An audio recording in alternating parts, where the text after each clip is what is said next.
Parmi les derniers papetiers français, l'usine Clairefontaine tire son épingle du jeu.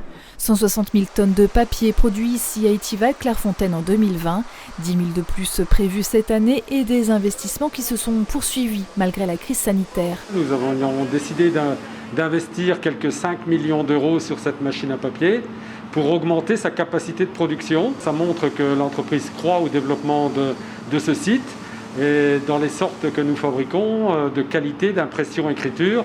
Avec son chiffre d'affaires qui frôle les 200 millions d'euros, l'usine croit en son avenir, un avenir qui passe par le recrutement régulier de main-d'œuvre qualifiée et donc à former.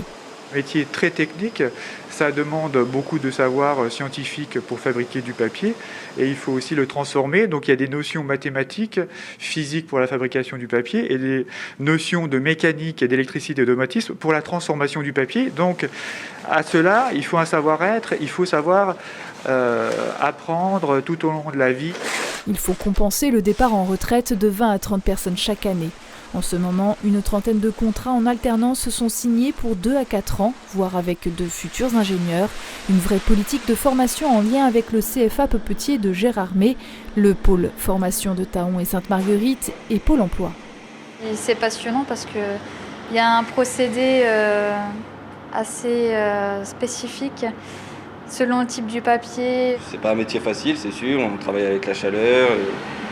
On en continue toute l'année, on travaille les matins, les après-midi, les nuits. C'est pas évident tous les jours, mais c'est un métier qui est bien, passionnant. Je voulais travailler dans quelque chose qui me plaît, pas juste travailler pour travailler. Puis il y a une possibilité après d'embauche ou ça on verra à la fin, mais possibilité d'avoir plus qu'une formation. Du travail à la clé, assurément, pour toutes les personnes prêtes à s'investir professionnellement. Former des jeunes, c'est aussi un coût pour l'entreprise qui cherche à fidéliser ses apprentis et consolider leur avenir autant que celle de la papeterie. Des briefs réguliers avec les centres de formation et un tuteur formé auprès de chaque alternant pour faciliter le passage de la théorie à la pratique. Simplement, un truc tout bête, c'est l'embarquement de la feuille. Ça, à l'école, ils n'apprennent pas ça.